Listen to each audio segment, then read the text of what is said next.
শোনেন, আল্লাহর নবী, মানবতার নবী, মানবতার পথিকৃৎ, মানবতার প্রবর্তক নবী মুহাম্মদ সাল্লাল্লাহু আলাইহি ওয়াসাল্লাম, একদিকে তিনি হলেন নবী, আর একদিকে তিনি হলেন জাগতিক ক্ষমতার মালিক, তিনি হলেন মদিনার প্রেসিডেন্ট।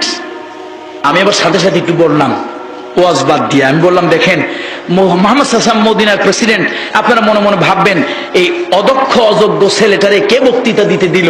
দেখেন, আমি অদক্ষ অযোগ্য ছাত্র হলেও আমি কিন্তু ঢাকা বিশ্ববিদ্যালয়ের এই পলিটিক্যাল সায়েন্সের ছাত্র অল্প কয়েকদিনের জন্য হইলেও ছিলাম।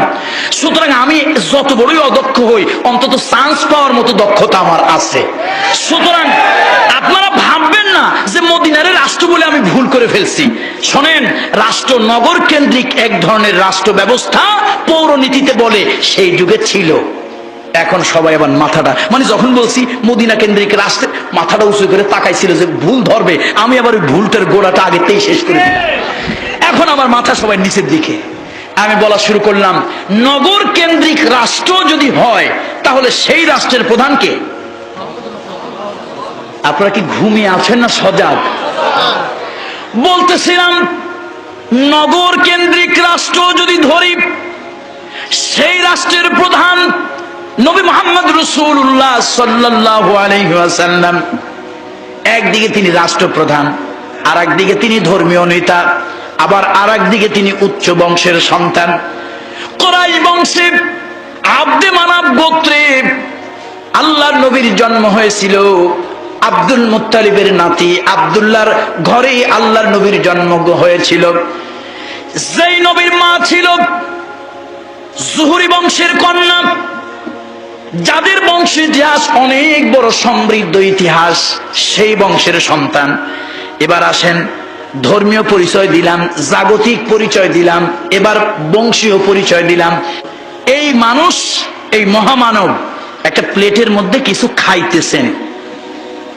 বংশ মর্যাদা উচ্চ, ধর্মীয় মর্যাদা উচ্চ, আবার জাগতিক মর্যাদা রাষ্ট্রের প্রধান, বৈষয়িক মর্যাদায় যিনি স্বাধীন এবং যার সুন্দর চেহারা, তার সামনে দিয়ে যাচ্ছে কুৎসিত কালো, ঠোঁট দুইটা মোটা, নাকটা মোটা, ঝুলন্ত ঠোঁট, এবড়ো থেবড়ো চেহারা, কালো, নাম হলো বেলাল। একটু মোহাব্বত নিয়ে বলেন না রাদিয়াল্লাহু তাআলা আনহু।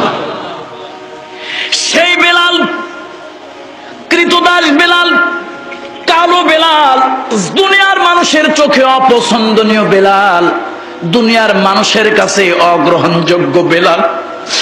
সাইয়্যিদুনা বেলাল আল্লাহ রাসূলের সামনে দিয়ে যাচ্ছেন। হুজুর যখন দেখলেন আল্লাহ নবী প্লেটের মধ্যে, একটা পাত্রের মধ্যে কিছু খাচ্ছেন, হুজুরের সামনে দিয়ে বেলাল যাচ্ছে, হুজুর ডাক দিলেন, ইয়া বেলাল তাআল হেনা ওয়া কুল মাই, ইয়া বেলাল তাআল হেনা ওয়া কুল মাই, বেলাল আমার কাছে আসো, আমার সঙ্গে খাও। সাইয়্যিদুনা বেলাল দাঁড়িয়ে গেলেন। আবার দিনের নবী বললেন, বেলাল দাঁড়িয়ে গেল, চোখ দিয়ে পানি টপ টপ করে পড়তেছে। আল্লাহর নবী জিজ্ঞেস করলেন, বেলাল আমার সঙ্গে এক প্লেটে খাওয়ার জন্য বললাম, এক পাত্রে খাওয়ার জন্য আহ্বান করলাম, তুমি থমকে দাঁড়িয়ে গেলে, আবার তুমি চোখ দিয়ে ঝরঝর করে পানি পড়ে তুমি কাঁদো, ব্যাপারটা কি, ঘটনাটা কি? সাইয়্যিদুনা বেলাল অশ্রু সম্বরণ করতে পারলেন না, বাচ্চা ছেলেদের মতো ঢুকরে ঢুকরে তিনি কেঁদে উঠলেন আর বললেন, ইয়া রাসূলুল্লাহ, ইয়া হাবিবাল্লাহ, আমার মানব জন্ম আজকে সার্থক হয়ে গিয়েছে। হুজুর, আপনি আমাকে এক প্লেটে এক পাত্রে খেতে ডেকেছেন, আমি যে মানুষ এইটা আমার কাছে অনুভূত হয়েছে। হুজুর, আমি একটা গোলাম ছিলাম, আমি একটা কৃতদাস ছিলাম। আমার মুনিব মুনাই উমাইয়া, মুনিবের গায়ের মধ্যে শীতের দিনে কাপড়, আমি গোলাম, আমি থরথর করে শীতে কাঁপি, একটা কাপড় আমাকে দেওয়া হয় নাই। এই জন্য হয় নাই, মুনিবের গায়ে কাপড়, গোলামের গায়ে যদি কাপড় থাকে, মুনিবার গোলাম এক রকম হয়ে যায়। এই জন্য মুনিবার গোলামের মধ্যে পার্থক্য করার জন্য মুনিবের গায়ে কাপড় ছিল, শীতের রাত আমার গায়ে কোনো কাপড় ছিল না। ইয়া রাসূলুল্লাহ, উত্তপ্ত মরুভূমি, উত্তপ্ত মরুভূমি, উপরে গরম সূর্য, নিচে উত্তপ্ত বালুকা, তার মধ্যে দিয়ে হাঁটতে গিয়া ফাটা পাও দিয়া ঝরঝর করে রক্ত পড়েছে। আমার মনিব তাকায় তাকায় দেখেছে আমার পায়ে কোনো জুতা স্যান্ডেল দেওয়ার ক্ষমতা ছিল না। মনিবের পায়ে জুতা, মনিবের পায়ে স্যান্ডেল, মনিবের পায়ে মোজা। গোলামের পায়ে যদি পাদুকা থাকে, জুতা থাকে, মনিবার গোলাম একরকম হয়ে যায়, এই জন্য গোলামের পায়ে দেওয়া হতো না। ইয়া রাসূলুল্লাহ, এত কষ্ট সহ্য করে করে আমি বুঝতে শিখেছি আসলে মনিব হলো মানুষ আর গোলাম হলো প্রাণী। মনিব হলো মানুষ, গোলাম কোনো মানুষ না।